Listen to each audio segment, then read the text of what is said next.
So, onto our program. I'm very happy to welcome back here one of our good friends, Dr. Hayk Demoyan.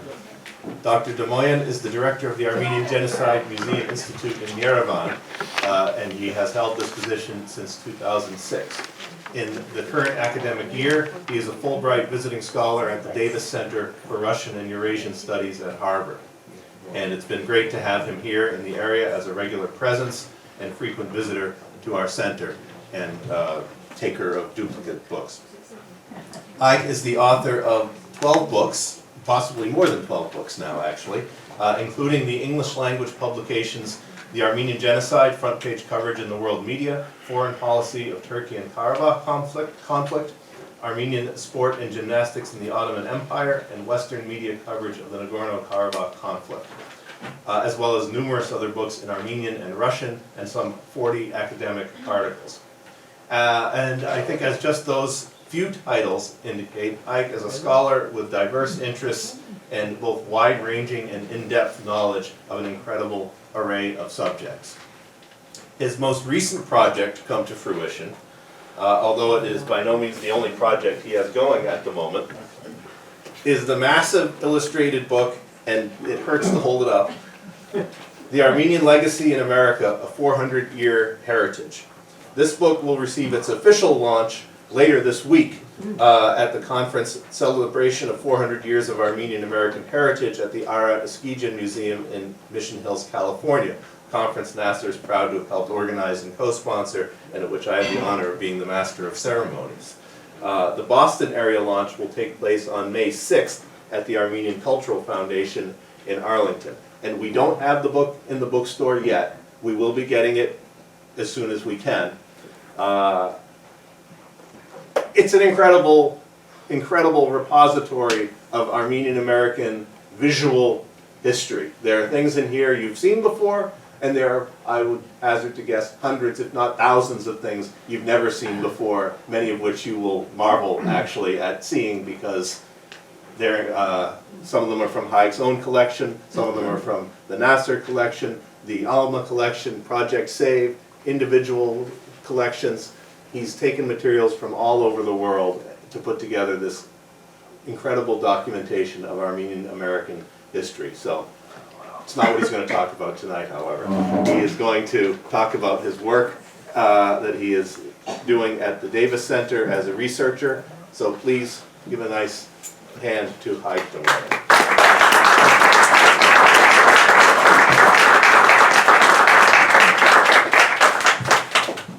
Thank you, Mark. Definitely your data on my publications and the number of books are outdated. So, yeah, there's already 15 books. Yeah, thank you very much for presentation. I would like also, before to start, I would like to thank also Nubar Afeyan, who is here today, for taking care of publication of this volume. It was printed by Nubar and Anna Afeyan Foundation on behalf of Aurora Humanitarian Initiatives. Thank you, Nubar, for that again. Well, welcome to the world of culture and anthropology. Look at the dates. The date is old, it's March 8th. There's a reason for that. You will understand why I didn't change it because of snowstorm, because I cannot go against human nature. For why, just patient. Two important warnings. My presentation is a presentation of a scholar. So my statements, my judgments, and my thoughts are purely academic, not political. I'm not going to make intrigues or to make provocative statements. If you do not agree, you can do one thing, just ask me a question. I will try to answer. Second important warning that any thought and statement I'm going to make is purely my personal, not Harvard or Fulbright programs. Statement is also important. And again, welcome to cultural anthropology. What is the memory politics or identity politics? We deal with such issues nearly every day. Here in the US, in Armenia, elsewhere, because politics also refer to the history. Because history and historical legacy memory is an important prerequisite and tool for current politics. If you control over the past, you make your politics nowadays and in the future. This is banal definition. Everywhere it's possible to hear. And when I came to US as a Fulbright visiting scholar to do my 10 months long research, I faced exactly the same issues you had here, and now it's calmed a bit in the area, when the topic of re-evaluation and the dethroning of heroes, it was ongoing. In the very first day I visited the US, the talk with the monuments, replacing monuments, putting the plaques, etc. This is my research on example of South Caucasus republics: Georgia, Armenia, and Azerbaijan. The title of my research is Transformation of Identities in Post-Soviet Georgia, Armenia, and Azerbaijan. Before going to PowerPoint presentation, just fresh, very updated 3 cases from Armenia, Georgia, and Azerbaijan, which also deals with identity politics and memory politics. So, Georgian case. Quite recently, again in Georgian political strata, again activated the talks about bringing back Georgian king and made Georgia as a monarchy, and the Georgian Orthodox Church is one who propagated that idea. Still it's active. You see, the state identity is under question. They had revolution, the Rose Revolution, they changed their leadership, they changed flag, they changed national symbols even for new beginning. And now talks not about the republic or, I don't know, 4th, 3rd, 5th republic, but there are active talks about bringing back monarchic system, king. Azerbaijan, you will be surprised to hear such interpretation. You know, the last week or maybe more, Aliyev appeared with a statement, I don't want to use any adjectives, that very soon will bring back Yerevan. Have you heard it? Probably you heard it. That it was announced that very soon we'll bring back Yerevan, because Yerevan is a historical part of Azerbaijan. Why this statement was made against? Because it's historical part of Azerbaijan, it's history politics, it's politicization of history. Was it for mobilization? Because these 2 things, identity politics and memory politics, are important tools for mobilization. Could be before elections, when a pre-revolutionary statement, or during the war. It's one of the important mobilization instruments. Armenia reacted very logically on the very highest level. The president appeared with the statement, but the real reason why he said, you know, first person president saying I'm going to capture neighboring country's capital, looks like a silly, and not for foreign audience. It was actually for internal use. There is growing pressure on Aliyev's regime from a part of the Azerbaijani clan called Yeraz. Yeraz means Yerevan Azerbaijanis. Yeraz. So they are growing to press the existing power, and there's a power struggle. Even presidential elections, which were in autumn, they postponed actually. Oh no, it's scheduled for April. Usually it happens in October, but they rescheduled, and now in April they also in Azerbaijan will be elections. So it was some kind of statement referring to the history to please that opposition group or clan, as it's known, like Yerevan or Armenia-born Azerbaijanis. And finally, example from Armenia. Well, you remember my October 2016 lecture here. It was the previous lecture I was standing here. If you remember the title of my lecture, do you remember that title? The End of Third Republic, with a big question mark at the end. You remember that? Yes. Yeah. So, the End of Third Republic. This was my lecture covering the current issues in Armenia. Now, in Armenia, in a parliament, at least 2 deputies, and before he was elected, newly elected by parliament, president of Armenia, declared that I'm going to be the first president of Fourth Republic. So I don't want to bring the linkage between my title of my lecture, The End of Third Republic. It is a different story. But it is also interesting that it talks that Third Republic is kind of history, and one main election could be part of, or could be beginning of another state, the fourth one. But as we know from the history, usually republics replace with another 6, 7 in French case when revolutions occur, when people decide what to do. No politics, no politicization. Just stating that this happened and this was also declared and said. Let's start. My talk will be based on my presentation, some visual data which you know, or my interpretation will be interesting. Some pictures will be unknown, and the first time I'm putting in my presentation, my interpretation combined with the newly demonstrated iconography will be interesting, I hope.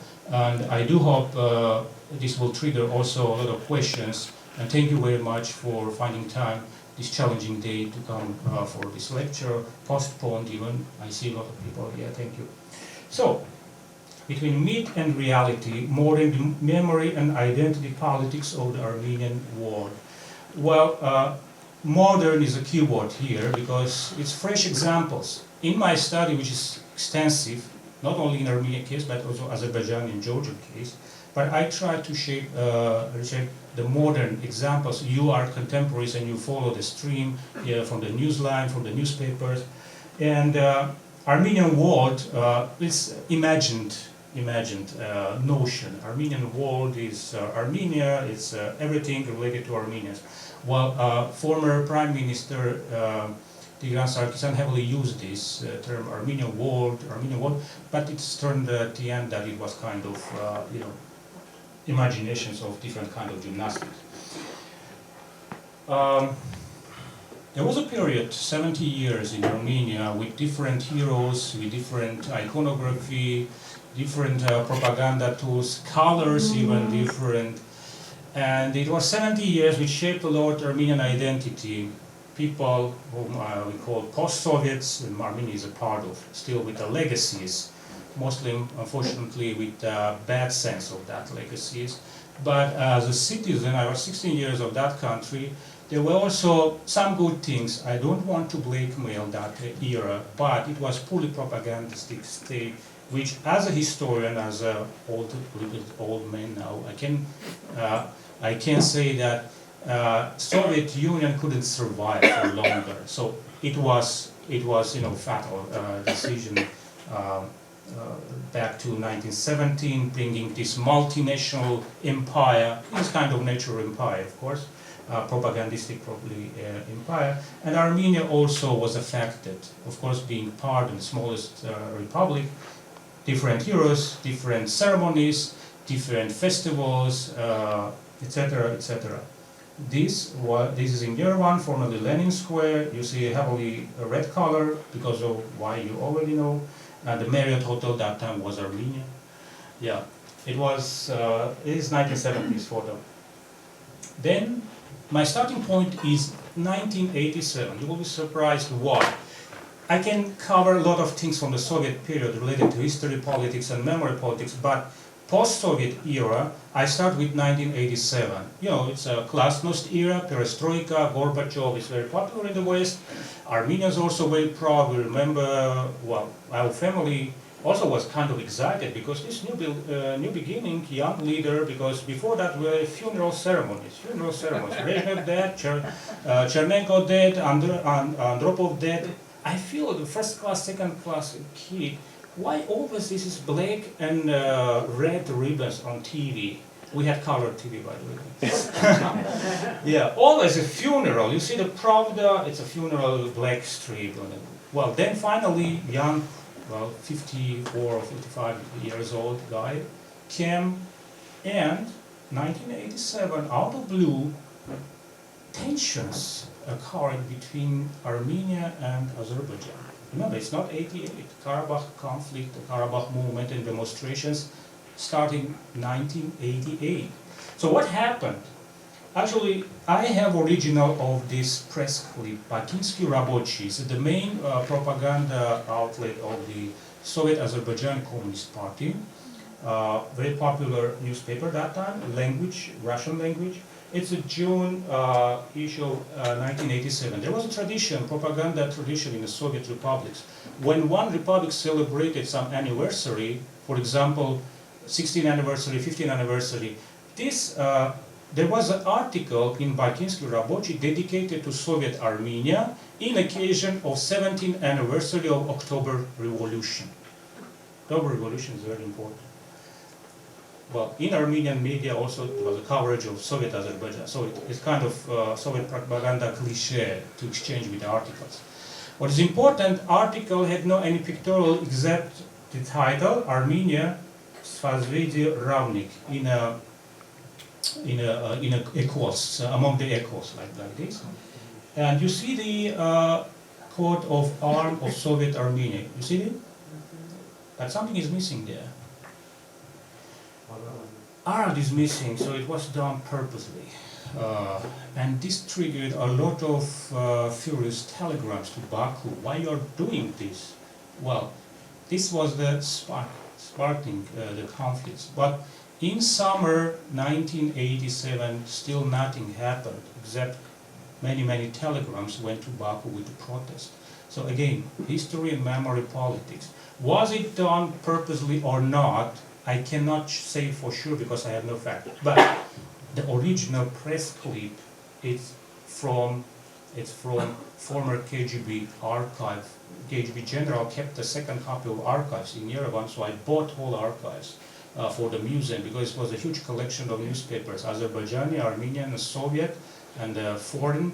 He kept second copy, so it's a part of Genocide Museum collection now.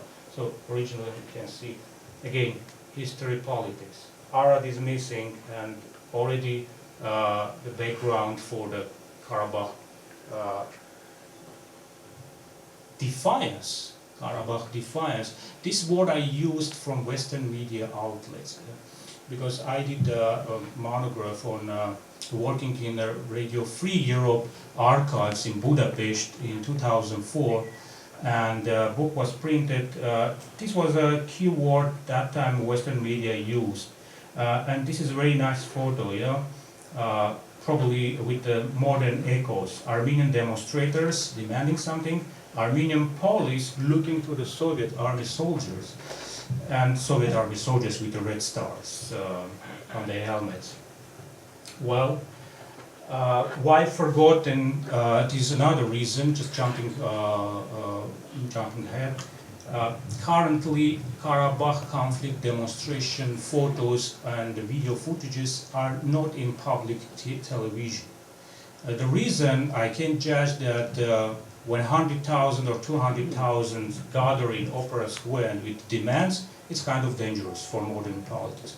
So Karabakh war, yes, the war is, you know, it's against Azerbaijan, against Azerbaijani army, but the defiance against Soviet power, against mighty power, with an armed people, it's kind of dangerous, and I would say even censored. Sumgait and Baku pogroms played a crucial role for really new identities and reinterpretations. A lot of heavy reinterpretations. You see 4 shots from the video, probably KGB secret shooting, couple of minutes, how the mob walking and destroying Armenian properties, which appeared on Soviet TV. Sumgait and Baku pogroms revived Armenian feelings of genocide, revived massacre stories in Azerbaijan, in Turkey, and these also triggered new reinterpretation. It created a new landscape, symbolic landscape. It's created new monuments, and also reinterpretation of old monuments created new symbiosis. We'll see a lot of interesting examples now that Karabakh story came not against former narratives attached to the attached to existing memorials, but it also became symbiosis of different narratives, unifying them in one. From movement to independence, you know, Karabakh Movement started as a movement for human rights defense, for autonomy and self-determination of Karabakh Armenian. Then slightly it transformed 2 years after for independence movement. I catched a picture in 1988 Opera Square, this small guy who put Armenian Yerago in tricolor. It's a very date of August 4, 1990 on the top of government office. Old heroes gone. Lenin's memorial was removed. Well, there were a lot of desecration, even explosion, even shooting to the memorial. Many communist era monuments were decomposed or dismantled or destroyed or dynamited. So Lenin's happened with a ceremonial, you know, they put on the truck, it's like a burial. Epoch is gone, Soviet Union is over. But some guys stayed, surprisingly, and they still are in Yerevan. What's going on? Lenin gone, well, but the legacy is still there. You can see in Yerevan still Shaumyans. Actually, Shaumyans, it's a night photo, looking to the modern Armenian government building. I don't know why. Probably the shadow says why. It was built in the place of former Orthodox Russian church. So church was exactly on the Shaumyan's place. It was demolished in 1930 as a policy, Stalinist policy, you know, a lot of mosques, Armenian churches and Russian Orthodox Church was destroyed in the middle of 1930s. Shaumyan's monument is there. Myasnigyan, next to it, not too far. Myasnigyan is there. Well, with the Spandarian, we have really interesting case. Whole the square is called Garigin Nezhde Square. Underground station also called Garigin Nezhde station. But Suren Spandarian, one of the Bolsheviks, which did only harm to Armenia, still his monument is there. But the legacy in terms of monuments and the naming still exists, and still it creates a lot of tensions in Armenian public, and diaspora also involved somehow with the publications. For example, street namings.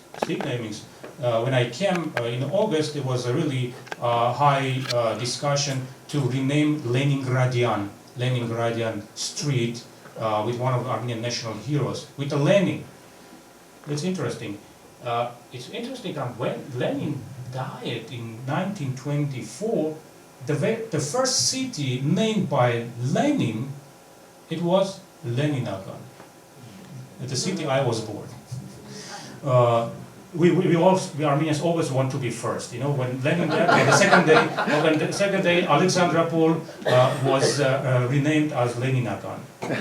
So you will be surprised if I show something. It was so heavy propaganda period that people even believed that even after death, Lenin's still alive. You know, one of the slogans was Lenin живее всех живых. He is alive of all the most alive people. So even he is dead.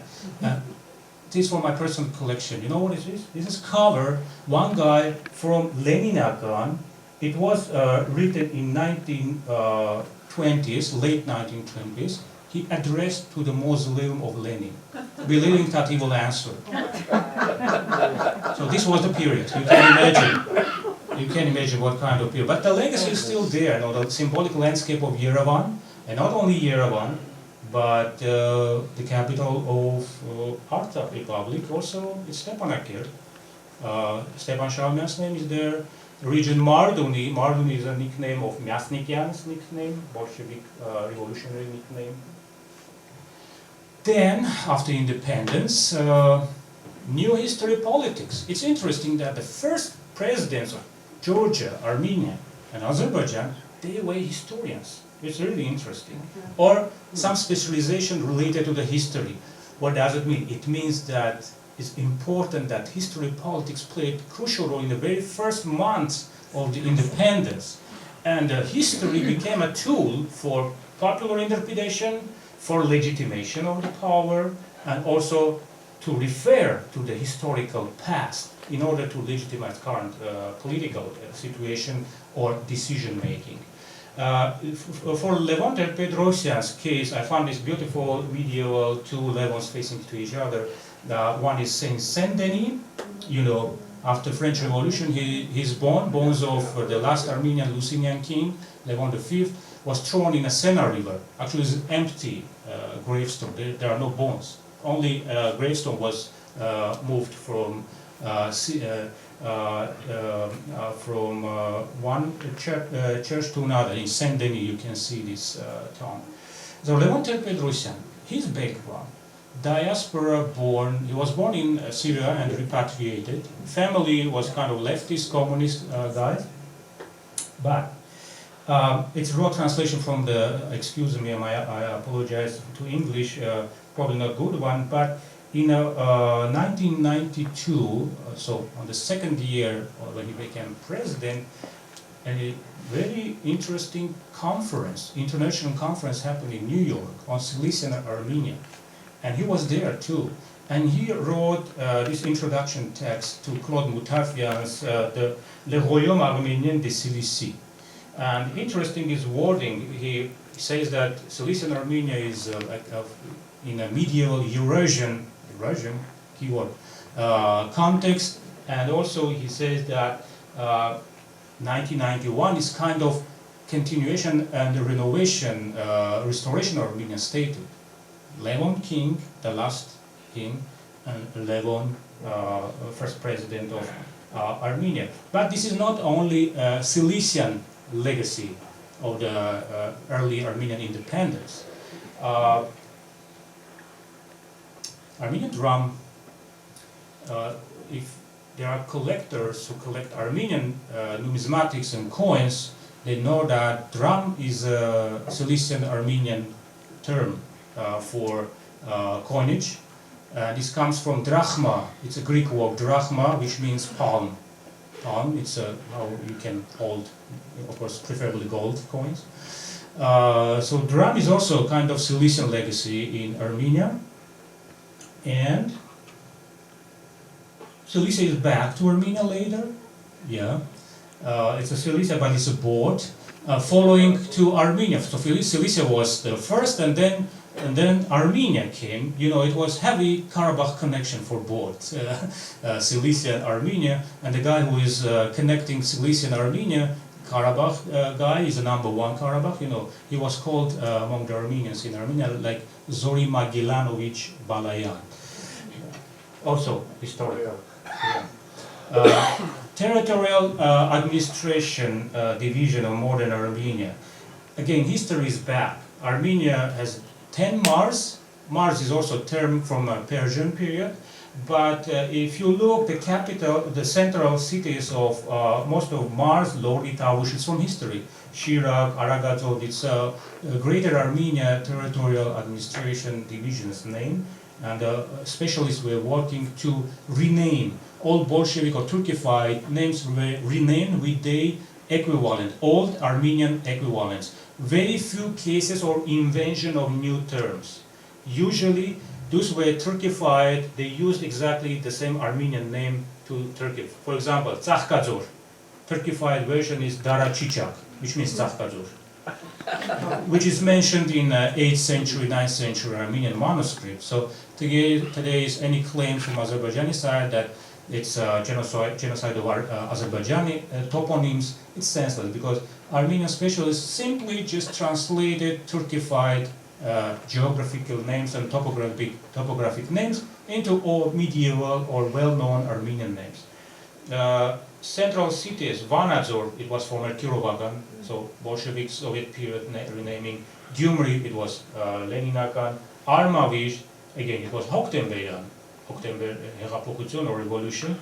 And then Gavar, you know, the former name is Gamo. Gamo is Armenian revolutionary killed by Stalin. And Turkified Rapan became Kapan, historical Armenian name. But in Karabakh, as I said, still Stepanakert is connected with Stepan Shaumi. So Soviet legacy, there was of course public demand also to replace names with the historical names. It was a first wave of cleaning or purification, but It was not artificial, it was historically based attempt and policy by Armenian government. The first clash or first quarrel between two, let's say, diasporas, if you consider Levon also born in Aleppo, also occurred because of history and memory politics.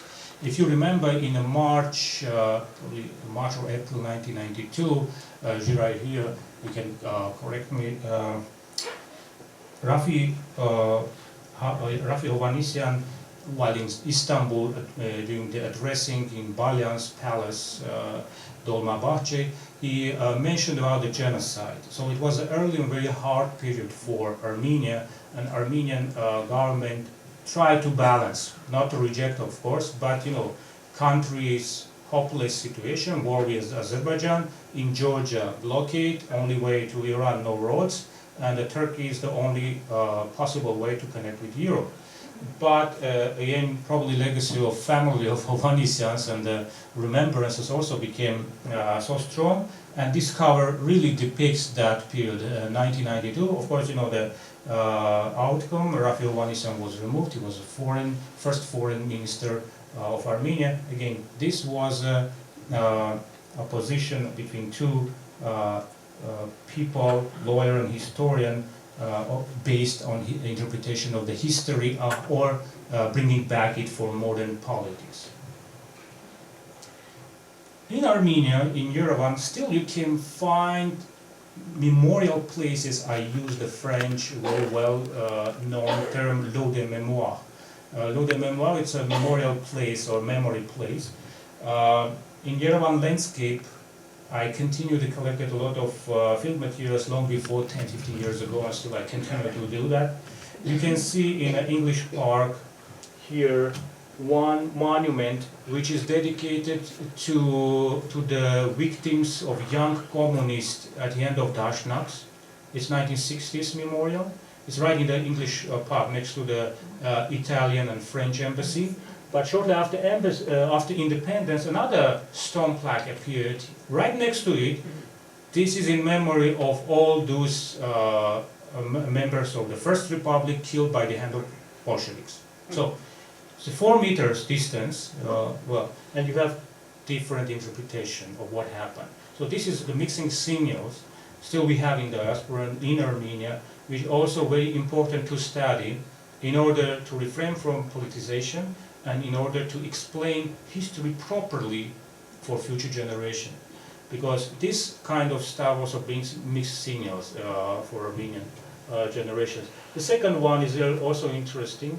Armenian community in Budapest, Hungary pushed this idea to erect tufa stone on Abovyan Street in memory of Hungarian POWs who were together with German POWs in Armenia, and in memory of Armenian soldiers of Red Army who died during the liberation of Hungary. So 2 different sides, but bringing and uniting in one memorial. It's also interesting.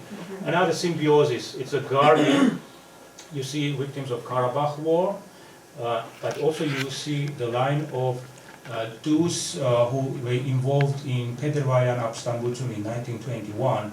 It started from Bashkiarni village, when after Red Terror, Bolsheviks, some ARF troops still ready, they liberated Yerevan. It's unprecedented when after Bolshevik capture or Sovietization of one republic, opposition or the power which without again came to power. So it happens only in Armenia. So here we have the symbiosis of 1921 revolt and Karabakh War, the synthesis of 2 different historical narratives. The same happened in Cizernagabert. You see the memorial, but you see also 5 graves. It's 5 actually, I can say for sure. First victims of border clashes, spontaneously they were buried on the territory of Cizernagabert Memorial. Again, it's a synthesis of genocide and an ongoing genocide in Azerbaijan. So they were buried here, and then, there's a military cemetery Yarabulu, because it was because of high toll of victims. It was decided to have a special military cemetery, and still it's difficult to talk about, to raise this issue. And Centennial was not helpful in order to convince families to transport these burials to Yarabulu, which is actually the exact place. Next to the genocide memorial, 3 hachkars appeared. First one on the right-hand side is Sumgait pogrom victims. In the middle is Baku, and the red one on the left-hand side is Ganzak or Ganja Armenian pogroms in 1988. As an eyewitness, I will refer to my case as an eyewitness. This will make my presentation more interesting. Several other organizations, Armenians, for example, Gardaman, it's a northern Artsakh. They applied me, they sent the letters. They also want to have hachkar of Gardaman Armenians victims. If you say hello, if you say okay, so you have a lot of hachkars here of exact regions. This is also interesting because people separate themselves from the main, even if you consider Karabakh Armenians as a separate from main Armenia proper, but it's also they trying to separate their own memory or be part of general memory, not to be excluded. It's interesting. And another interesting symbiosis in the Central Park of Yerevan is a Holocaust and Armenian Genocide Memorial, 2-in-1, connected with the bronze burning hearth. So it's really interesting symbiosis here, 2 cases of genocides in 20th century. One interesting monument is a monument of Arab gratitude to Arab people. One leftist Syrian Armenian who passed away, he pushed the idea, the opening ceremony, interestingly, didn't occur. There was no opening ceremony for this. Salatian, his name. It's 1915 with 2 writings there with Arabic current and the numbers. It was built next to American Embassy. It's also very symbolically selected place. Yeah, not far, as you see Yerevan Lake, and not far from this place is American Embassy. But this is not the end of the story. Before, so if you drive from airport, before seeing this Arab gratitude monument, and then you will see American Embassy, you will see newly built Russian Orthodox Church, which is also, if you make a right turn, you will see Russian Orthodox Church. The first monument you will see. It's also echoes of modern approaches. And the sponsor is the Russian Armenian Diaspora. Another interesting synthesis is the Mother Armenian Monument. People in Yerevan call it a monument. It was Stalin's monument. Stalin's monument, that the only legacy left from Stalin is the word monument. Then allegoric woman's figure with a sword appeared instead of Stalin's monument. And when they removed this monument in 1956, the tank which carried to bring down Stalin's, it was Khrushchev area, the monument fell down and killed 3 soldiers.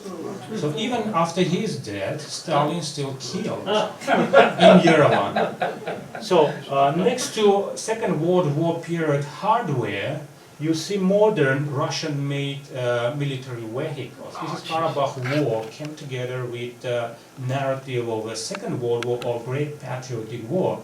Going inside, you will see first store cleaned from First World War Great Patriotic memorabilia of artifacts, but it's still there. But the first level, you will see Karabakh history, modern faces, modern government officials there. There's also mixing and synthesizing two stories, which also is used heavily during the official rhetoric as a May Yeraton. Yeraton is a new Armenian, a new term in Armenian language, which means Yeraton is a victory, capture of Berlin. Why capture of Berlin is important for Armenians? Because the only national division, 89th Tamanskaya division, was ethnic, made by Armenians. Others, because of heavy losses in Soviet army, were mixed. There were no common or unique national division. 89th Rifle Division was the only one which entered to Berlin. So Great Patriotic War, capture of Berlin, May 9, then Shushi, and then Sardarapad. So we have May, it's like after April, is also interesting interpretation, after the month of losses and tragedy, and you have not one but three victories is also important. And next to panoramic picture, Soviet time period made, you can see lightning, very old 1960s museum technology, how Armenians assaulted the Reichstag and assaulting Berlin. You also have the same modern, but typically 1970s technology, but modern assault. This time is Shushi with Armenian soldiers with their white crosses on the back to distinguish themselves from Azerbaijanis. Modern monuments, so this is another story ongoing, a lot of public debates, a lot of Facebook quarrels and clashes occurs because of Garagin Najde monument, because of against politics, because Garagin Najde is a figure which is associated with the Republican Party, currently in power in Armenia. People say, okay, he looks like a Peter the Great, Russian emperor. Why here? Why you select a place of Garagin Najde not far from Republican Square, but it's very proximate to the headquarters of Republican Party? But it was logical to replace Spandarian statue, not having any connection with the Garagin Najde Square, and replace that monument with the Garagin Najde, and this is logical. But current leaders in Armenia prefer to have Garagin Najde's monument in a proximate way from their headquarters. State symbols. There is a debate, there is a heavy debate now to change national anthem, flag, coat of arm of Armenia. So it's really uncultivated field. So still, from the first hand, from the first side, everything is clear. We have a flag, we have, of course, heavily stuffed with animals, as they criticized a lot of animals like a zoo. It was criticized even the First Republic period. If you read the Vratian, some people criticized this coats of arms because it restored it for the Third Republic.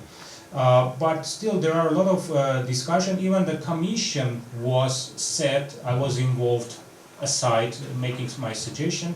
3 suggestions were accepted for refreshing coats of arms, because there are, and it is really true, there are some elements which contradicts with the heraldics canons.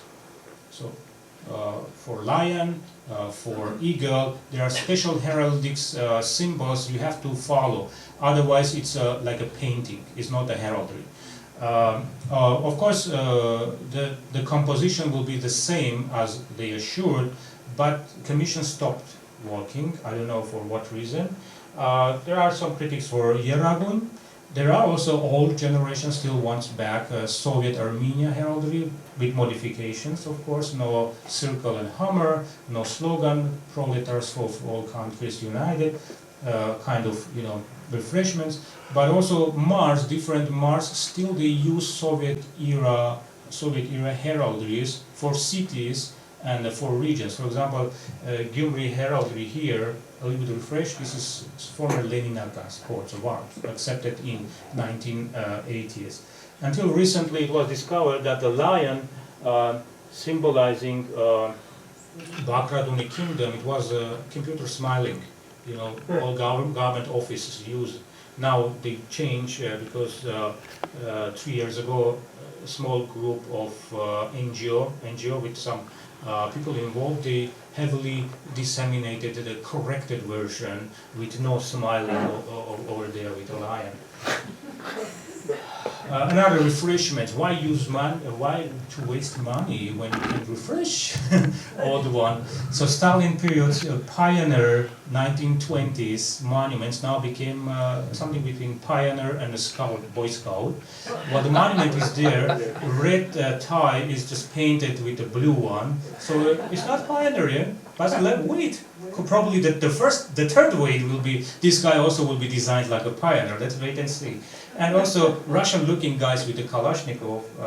It's one of the Soviet organization to train teenagers to shoot Kalashnikov or to decompose and compose Kalashnikov. You see Russian faces, blue eyes, but also Armenian independence period writings. It's interesting symbiosis against all the and the new one. Well, I like this picture. Communists made a parade, still they are on, but this is 70 years old photo, many of them already on. Leninian, Lenian region of Yerevan, but you see the big cross on the back. It is definitely 2001, when Armenia celebrated 1700 of Christianity, but they marched. They are also pioneers, they grandchildren, that day, May Day, in November, October Revolution, they dress their grandchildren like a pioneers and they walk in Yerevan. Now there are very few, and the ceremonies usually occur with a couple of dozen people, very few young men there. So, but they still exist with their practices and they attempts to bring back Soviet legacy. I'm going to talk a little later. What is Soviet legacy? We had fun 10 years ago that, okay, commercialization of USSR, SSR, making a bar or nightclub or vodka or for some touristic consuming stuff on vernissage. It was really ridiculous, but it was nostalgia stuff just for commercial use, for touristic purposes. But currently we faced real policy of bringing back of Soviet legacy. And I'm also involved in kind of opposing this. I will use that word, opposing, and we'll talk about this now. What is Soviet legacy? What is bringing back Soviet legacy or re-Sovietization? Well, when Armenia became part of Eurasian Economic Union, it's not only economic, it's not only political, but it's also cultural policy. What is the main narrative to bring together the part of former Soviet Union? The main key axis of this narrative is the Great Patriotic War. Now, heavily in Russia, if you go to Moscow, I made a presentation at Harvard, you will see heavy advertisement, big size advertisement, mostly militaristic. First World War, especially if you go in May on cars, stickers, patriotic, even absolutely not politically correct, but you will see that. This is general narrative for patriotic feelings for Russia, but it's also a key magnet to bring back all the former Soviet people. So one of aspects is to memorialize Soviet heroes. And here you can see Babajanyan's memorial. We had in 1996 Bagramian's monument, which is in front of American Armenian University. Looking nice, by the way, Soviet Marshal in front of American University in Yerevan. But you see, it's a very typical Soviet-like ceremony, guys with a Kalashnikov and a marshal who has also Karabakh background, which is also important to have huge monument for him. Then one of the recent memorials, Ararat 73. Well, Armenians are proud because it's only a year when Ararat became champion of USSR, but it's important that it's USSR. You see Kosovo and USSR on a cup. So it's one of the hidden, not overt policies of stressing and bringing back and linking the modern reality and to educate modern generation with the past glories of the Soviet period. Well, I would say no comments, but this is a Congress of Republican Party. If you make a black and white photo, well, it will remind you 1970s. But yeah, the slogans, Ողջույն համագումարի մասնակիցներին, you can see it's greetings to the participants of the Congress. It's the same slogans, because the brains are still the same, people who do that. And those guys sitting here, 80% are former Komsomol guys, if they had some education, of course. Komsomol guys or communist guys who found the only chance to be part of the new party. So, but the thinking, the legacy of that thinking and the value system is almost the same. Another interesting aspect, this is specifically only for you, as I said, scholarly analysis. My friend is one of the members from Gyumri, not purposely, because he, after when I searched for this medal, or it's a badge, actually it's a badge, a flag, so Soviet flag is there, and Samvel Armenian from Gyumri, my friend, he had the Armenian tricolor. The shape is exactly the same like Soviet Armenian deputies used. So exactly the same design, only one strip is different. It's not the red, instead of red it's orange. So another medal represents the Diaspora Ministry medal. The Diaspora Minister decided to use as an emblem, as a logo, the logo of the former Committee of Cooperation with Diaspora of Soviet Armenia. So it's exactly the same with little change of the motto. So you can see the same shape of Soviet period Armenian deputies badge and modern period. And now you will understand why. I'm opening big secret. Look at these medals. Well, another big ongoing discussion now, it's about medals. Maybe Anna will confirm. Facebook is crazy now because of President gave a lot of medals for whom I don't know, really partly. And it's really part of trolling, part of critics, heavy critics. It's still ongoing, right, this moment. If you open Facebook, everyone criticizes this heavy medal awarding. Look at this medal. It's Horenazi medal. This is also Horenazi medal. Mkhitar Ghosh medal. This is also Mkhitar Ghosh medal. Metal part is the same. It's absolutely the same. But the ribbon is different. What is the secret? Secret is here. I have Garigin Neshde medal with the ribbon like this. Can't hear you. Okay. I was awarded 5 years ago with Garigin Neshde medal with the ribbon like that one. But now it's changed. So it happened 5 years ago, and the story is following. When Armenian army tried to change uniform to make historically based, with a different color pattern, with a different style, with different symbols on it, I was involved in that commission on a voluntary basis, of course, to help with my knowledge, because I studied also Armenian military history. And I made a proposal like this, presentation for generals who were very angry looking at me. So it happened that after 1 year, it stopped. Nothing changed. It's the same. In August time, soldiers wear Russian boots, and some of them doing the duty falling down in August in Sizernagadot because it's heavy, it's hot wearing these boots. And when I asked the former defense minister, what happened? Why this stopped? And he said, Russians didn't allow us to change the uniform. And they also pressed to change the ribbons to make medals Soviet-like medals. So design is a Soviet. The current Russia, in Russia also, they use this rectangular, yeah, am I right? Rectangular shaped medal. So why medals is important? It's one of the important aspects of modern history and identity politics. And you see the generals, soldiers, officers wearing all the new one, but this looks like a Eurasian Union medal style. So it was pressed to change independence period ribbon, which is not good designed, to the modern one. So very interesting, small thing, but it's with a big impact and big politics. Another aspect is the stamps.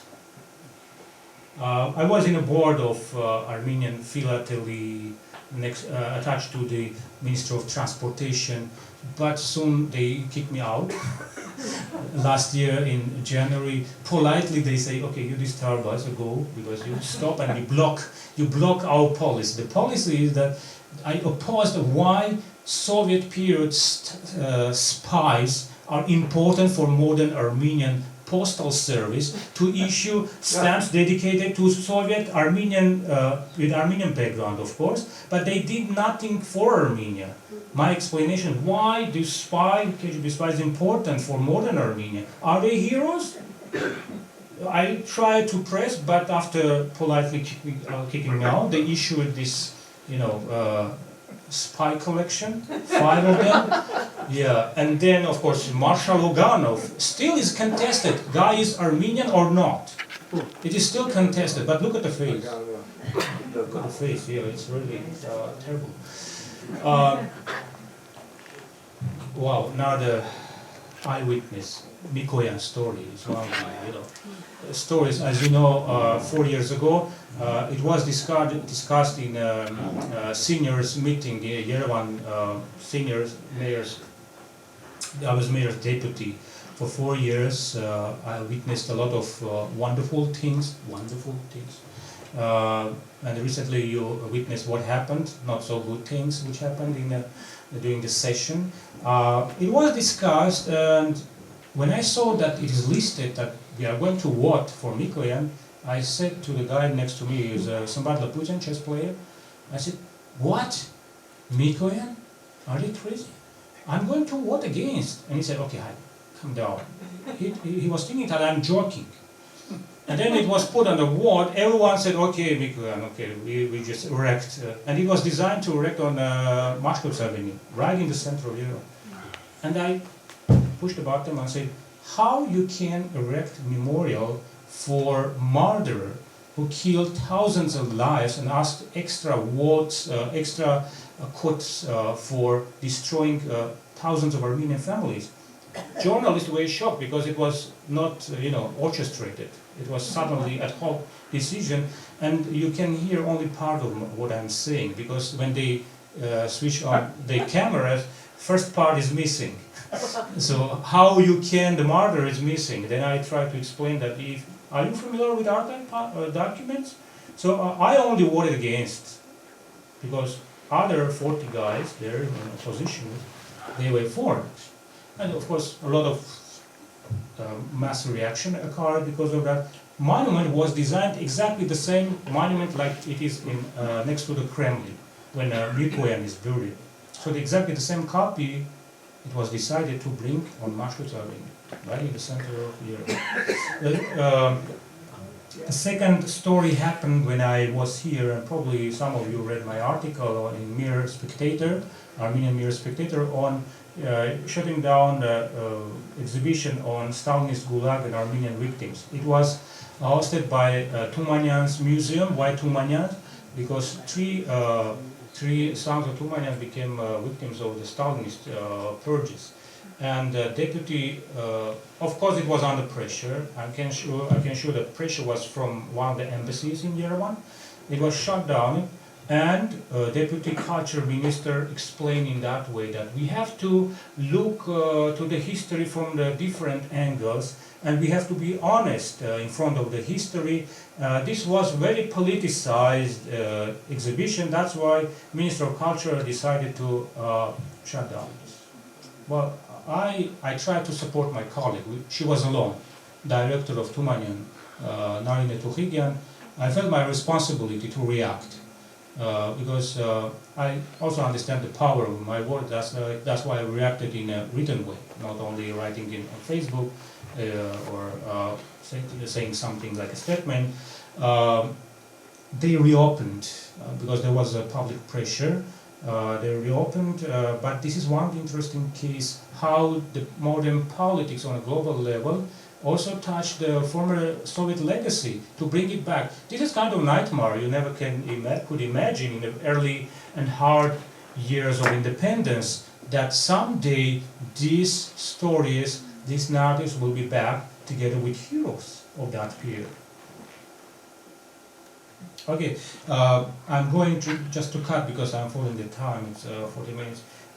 Republic of Armenia turned into kind of Republic of anniversary. So we live in the age of anniversary to anniversary. 1700 anniversary of Christianity, 19th anniversary of genocide, 500 years of Armenian book printing, a lot of stuff.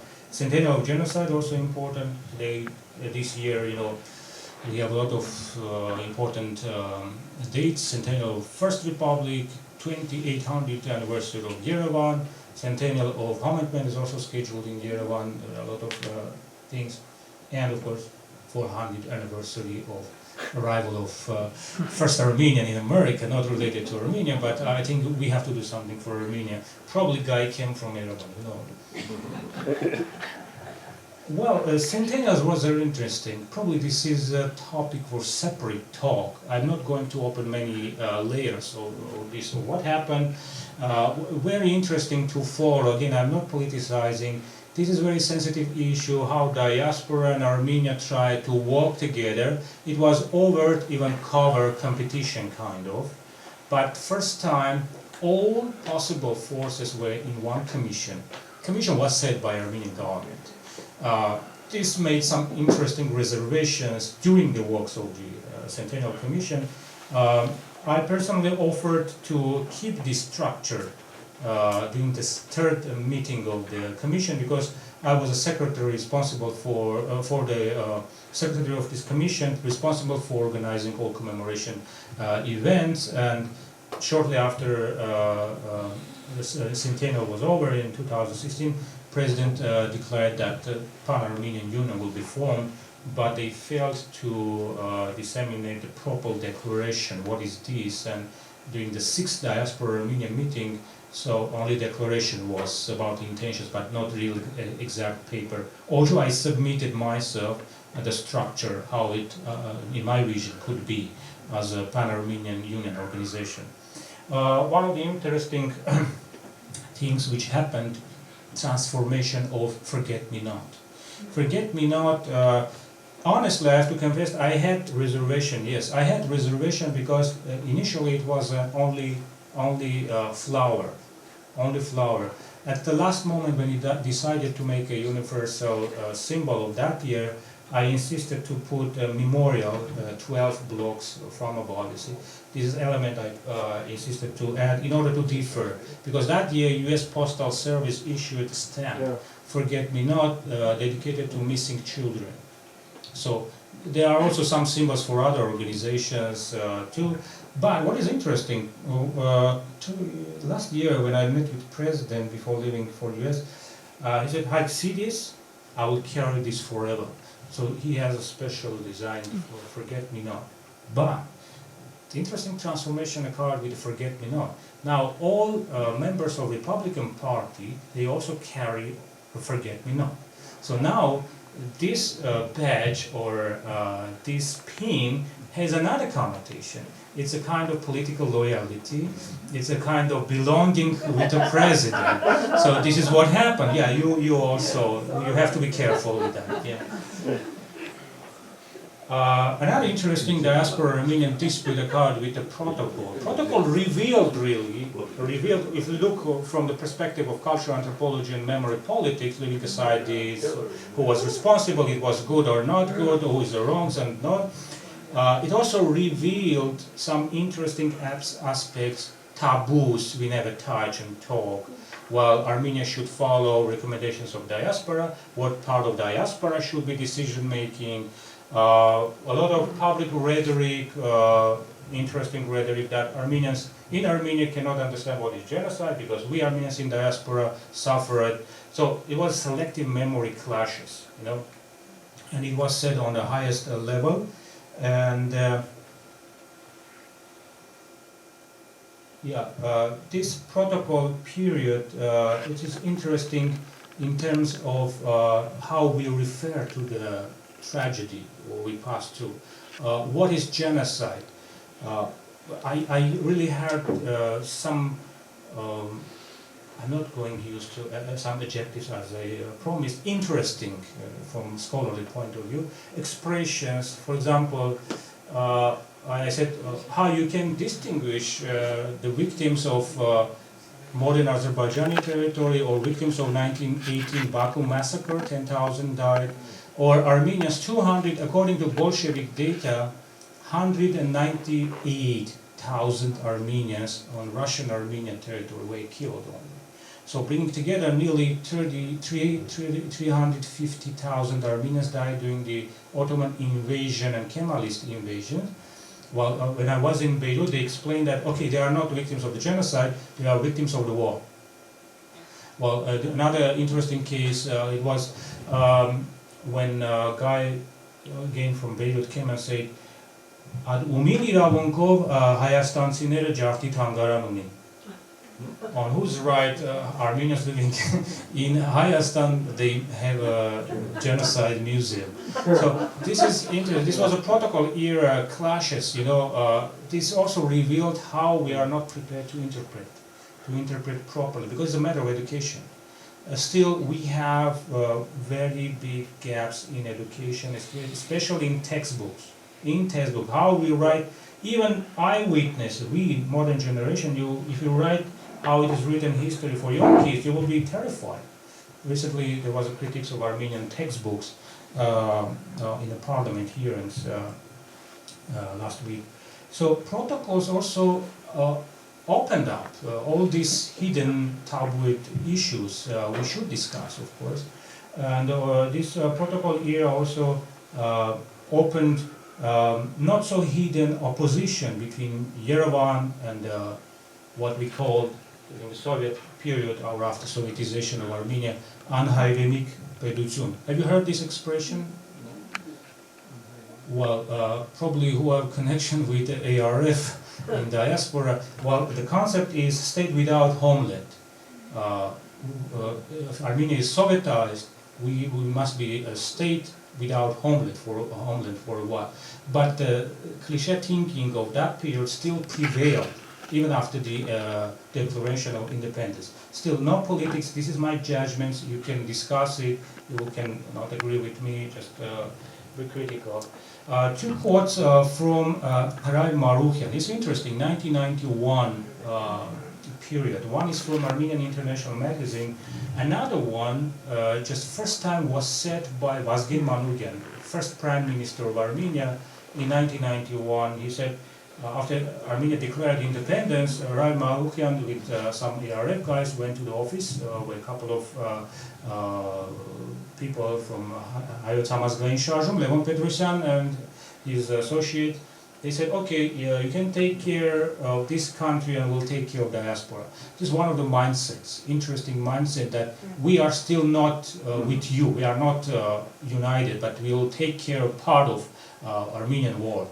And also, you see that one of the first declarations openly said to Armenian International Magazine, this is January actually, it's missing, January 1991, when Armenian Declaration of Independence already was passed in August in 1990. It was said that Armenia will take care for international recognition of Armenian genocide in Ottoman Empire and Western Armenia. It's interesting wording.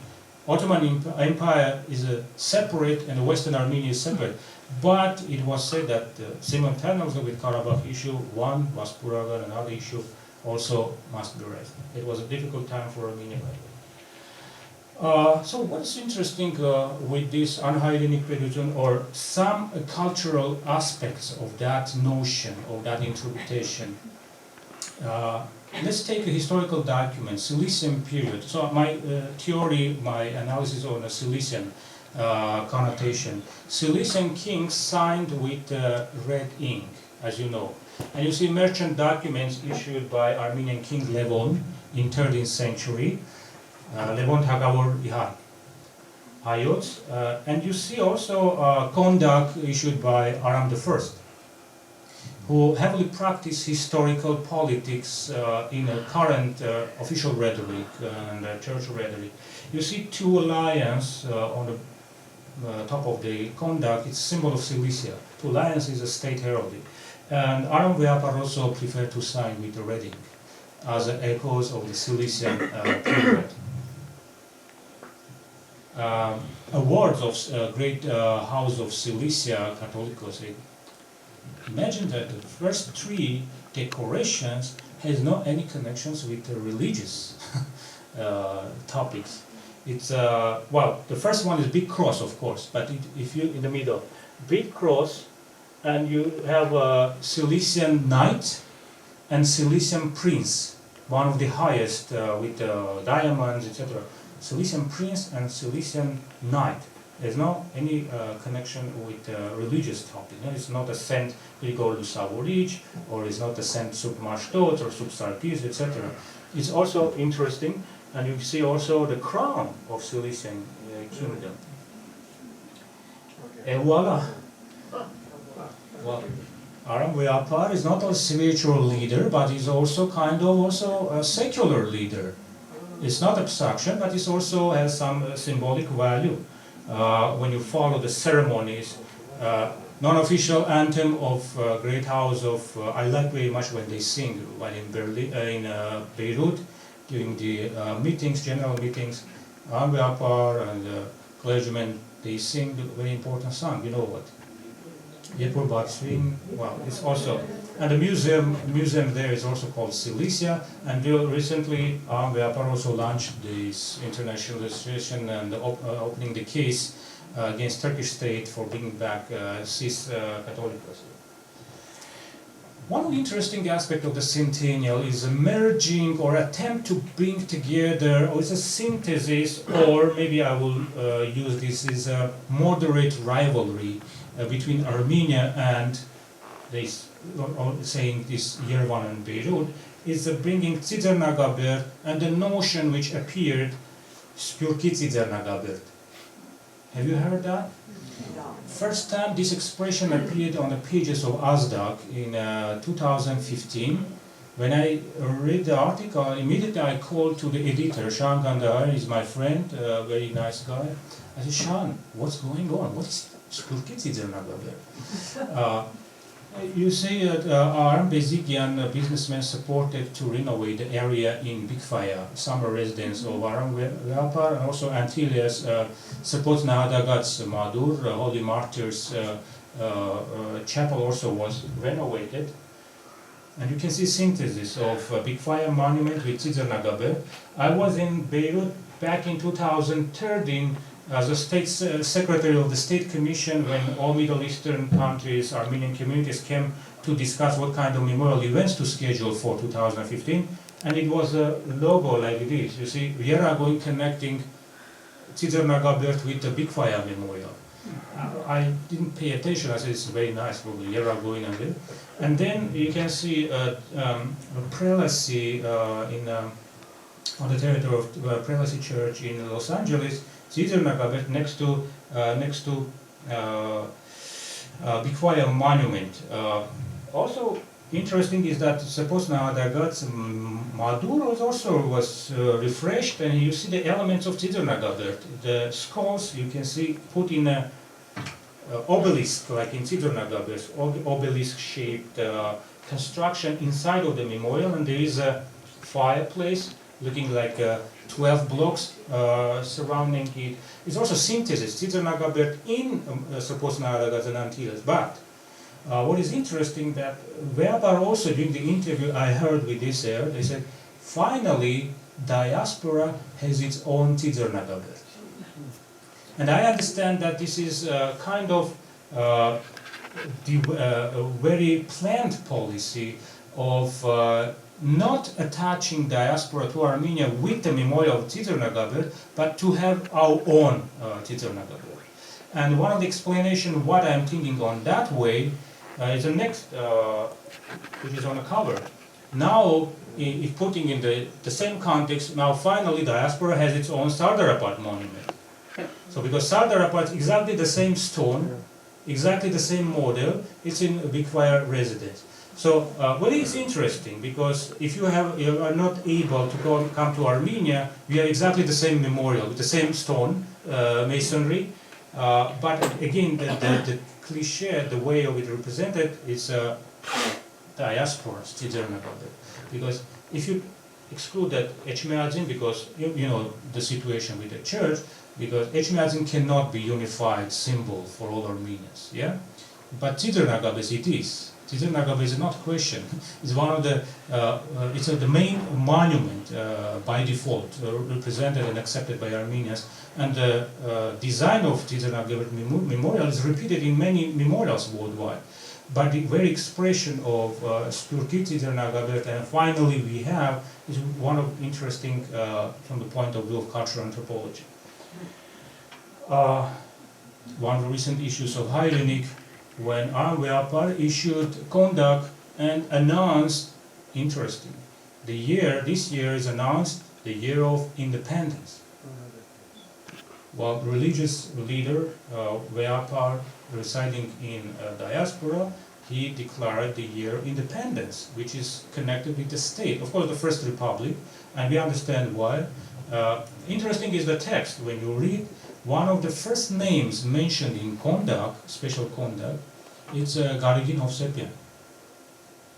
Why? Not Georg V Catholicos, who actually called people to volunteer and go to Saudi Arabia to save Echmiadzin. And he said, if you cannot save your Catholicos, then I will just remove my office and go to the mountains. And this played also a crucial role when people volunteered and went to Saudi Arabia to fight back Turks.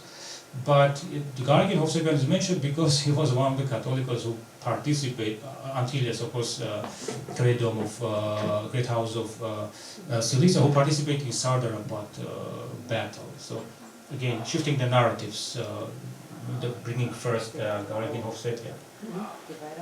Language, well, I probably will refrain for next, because it's, you can show me some books duplicates if I start with alphabet, with orthography. Yeah, I have my vision, but just one of the 15 years old blackboards which say, reminder, the state language of Republic of Armenia is Armenian. Now, everything is commercialized, no such social advertisements. And you saw the recent decision of Minister of Education and Science that Russian language must be also heavily used in the education system in Armenia. Is also one of the echoes that we have some issues. Beirut, I like this poster, it's in Burchamut. Imanush Hayrenik, Arad is back and Karabakh is in front. So I'm switching on the third part. Actually, the initial title of my, probably some of you heard, the initial title of my presentation was 2.5 Armenias and Politics of Identity in Armenian World. Then I changed to more scholarly. So I'm switching to the second Armenia part and the politics around Artsakh and Karabakh. And you see the Karabakh is dominant now as the Hayrenik, masses Arad is the back. But you see the light over there on the left-hand side and the chains on the right-hand side. Initially, Karabakh movement was movement for what? Unity. Miatsu, unity. You see this candlelight. People shouted Miatsu in Stepanakert, in Yerevan.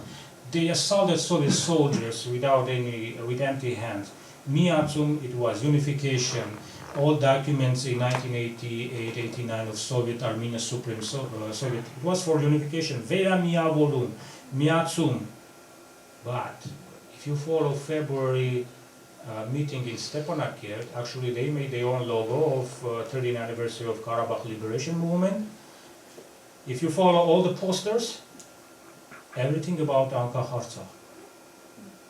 Well, we know that why, for what purpose, of course, the political purpose, why Karabakh Republic is important, to have for external use, let's say, but we have interesting development, but people there, they already feel that there has no any connection with Armenian problem. Because it's a special policy there that we are citizens of different country. Karabakhtsi is the first connotation, first definition of identity. The second definition is Karabakhtsi High. If you switch Armenian TV, switch on, you will see some social advertisement. I am Karabakhtsi. I'm a winemaker or something like that. Well, you have Armenia, all Armenia Teleton. You have special for Karabakh. Also, diaspora symbolically also divided. This is interesting case transformation from Miatsum struggle and then fully independence. And it's a little bit joke, but in last year in Stepanakert, genocide memorial was constructed. Matenadaran is there, and state flags, stamps, of course. My joke is we have to wait Olympic Committee and State Ballet also.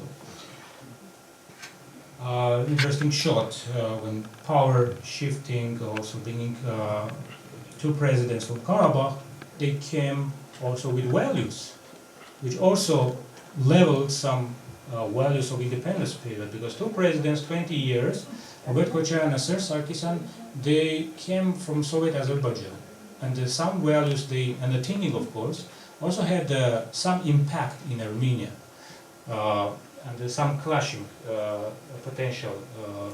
You see the recent posters of February 12 meeting in Stepanakert. Suddenly I found unification, Miatsu might Hayastani He. I said, no, my theory gone. And then it appeared that this is retro posters they made to repeat what happened 30 years ago. I said, okay, I will keep my theory again, bring it back, because it was retro posters. They looked at all photos, what was written there, but all slogans. If you check the address of President of Artsakh, okay, we praise also Mother Armenia, but no words about unification. We create independent state. Surprisingly, Sir Sarkisyan wordings also surprised me because of in occasion of 30th anniversary of independence. Look at the wording. Artsakh is a free and independent state that, against all odds, continues to develop its economy, culture, keyword culture, and democratic institutions. So, in terms of Artsakh, we have separate culture development, separate culture. It appears that also Karabakh has its own fauna and flora, which is also depicted in it's not official, of course, not accepted by the Universal Postal Service, but if you follow what is depicted, it's poorly Karabakh topic there. Even in nature and animals, it's also poorly Artsakh based. Recent discussion against, I'm going to finalize maybe 2 minutes, Armenian's monument. A lot of public discussion and critiques. Diaspora media also reacted that this is not good. What is this with the Realism? And there were some issues with the competition and the selection committee. Its composition is like a volcano, and Armenian is like coming from the volcano with the Realism. But next to this memorial, some 100 meters away, the house is under threat of being demolished, the house where he was living, and there is a plaque over there. So this is another mixing symbols in identity politics. You praise a centennial, and then you demolish the house where a plaque is that Armenian lived here until 1990 when he died of typhus. Whoops! Here we have to go back to Karabakh story. It's a part of it's not technical error. Hamazgain and the State University of Artsakh, in April, they are going to host conference on centennial of restoration of statehood in Artsakh. Can you imagine? So we have centennial of First Republic, but in Karabakh they decided that they have to commemorate the restoration of centennial of a Karabakh statehood. So, no connection with Armenia. We are with our own, so we develop our culture, we are own, we are self-sufficient, even with our centennial of our statehood. This is really, okay, adjective, a little dangerous. Separating narratives and interpretation of history in that way is not bridging people. Unification. Unification first have to occur right here, not on the maps, right here. And we have to work with the young generation, not to host such secessionists. This is really secession in a common memory. It's not. It's ridiculous. But another interesting thing that I found out that constitution movement among the Armenians started in Karabakh back in 5th century. And there is a book, Vachagan, king of Artsakh. He was the first among the Armenians who adopted a constitution. Okay. One of the interesting aspects, also very badly orchestrated memory politics. When archaeologists who excavated in Achts villages on the slopes of Aragat mountains, not far from Yerevan, it's a half-minute drive, you can go there. It's the only place where Armenian kings' remains were buried back in 4th century. And archaeologists claim that he found sealed sarcophagus from early medieval period, And supposedly those are the bones of our Arshakuni kings who were in a Kamach close to Erzincan, Yerzinga. You know, Shapu took these bones, believing that all the power of Armenian kings he can take to Persia, but Armenian Sparabet Vasak fought back those bones, and because pagan and Christian kings' bones were mixed, they decided to bury it on Aragats. So I am, as a historian, I'm not an archaeologist, probably really those are the bones, but claiming that those are the bones of Arshakuni kings without any carbon analysis and organic stuff to identify exact period, it's really not professional. But and ceremonial ceremony occurred with the doctors, like opening Tutankhamun's catacombs, and you see the doctors with the masks and a lot of deputies with the big stomachs next, and some theatrical groups with a shield. It was a mixture of Orientalism and professionalism. They opened this sarcophagus, and there were also some bones, not skulls, but bones. Let's wait, probably some proofs could be that finally we got remains of our kings. What kind of sign it is? Usually opening of the graves of kings, something happened as a sign. We have to pray for good things for Armenia when kings are back. Postscriptum. I was invited 2 weeks ago to come to Moscow this day. Supposedly I have to be in Moscow. To be awarded, is my individual identity policy, to be awarded with the Order of Honorary Citizen of Eurasian Union. But with payment, of course. I have to pay for that order. Two Armenian guys, of course, announced in Facebook that they are honorary citizen of Eurasian Union. They sent me this order to fill it with a picture of order, picture of former awardees. But you have to pay for that. No way, I prefer Stone Storm in Massachusetts. As I said from the very beginning, March 8, it was dated to my presentation. I didn't change the date because next will be cookies. And cookies is like March 8, and the post factum I would like to congratulate all women for occasion of International Women's Day. So enjoy, yeah, right. Cookies like 8. Yeah, let's love and enjoy the atmosphere of our women. Thank you so much for your attention.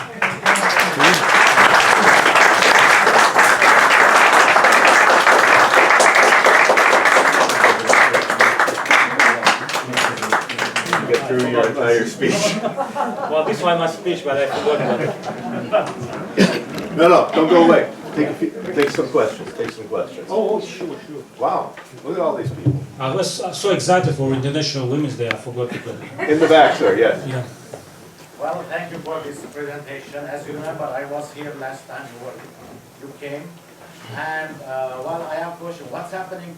I have two questions. One is, what's happening with the Anastasia Monument? The last article I read, it was oppositional electronic newspaper. They just went in the garage area when the monument was made, and they said it disappeared. That's good. Mikoyan's monument disappeared. I'm pretty much sure that in another garage is waiting for its time. Now, can I ask a question about current situation in Armenia? Oh. No? I have a flight at 8 o'clock, you know. If you want to speak about bad things until 8 o'clock, I can do that, but... Go ahead. What kind of situation you are interested in? Discussion now, what will happen? Who will be the Prime Minister? Oh. What do you know about it? You know, if is not good for historical analysis, you know, let's wait and see. Let's wait and see. Because we have a lot of memory and identity politics, as you saw from my presentation in Armenia. Well, so it's not a good thing for scholar to make predictions, otherwise you turn into political scientist. Ouch. I suppose not. Yes, Two questions. In Gyumri there is Mount Hayasta. Was that Stalin's or Lenin's before, and it was replaced? No, like no a one relic? was before that. It was an empty space next to the Russian fortress back in 1830s, to this circle forum like save a whole, they say, black forest. It was made during the 1970s. Nothing was instead.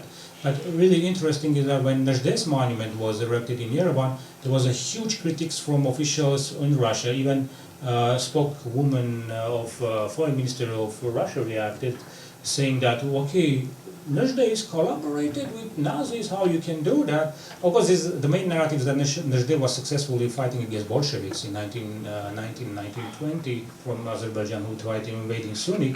But interesting is that Nezhde monument first was erected in Gyumri. The big monument is there where Russian forces are deployed. So no one mentioned that, but when it appeared in Yerevan, they remember that Nezhde is collaborationism. The other question is, when you go to Armenia, they've got the maps everywhere, and they have Karabakh, and it's always isolated.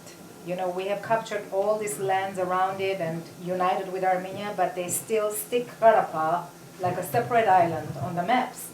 And I've asked this question before to different scholars. Well, it's because of political situation, and I have never really understood what that means. Let me to say the joke, a very popular joke in Armenia. You know about the globe of Armenia? The joke is about the globe, huge globe of Armenia. Everything is Armenia. America is Armenia, Australia is Armenia, so everything is one color. But it's the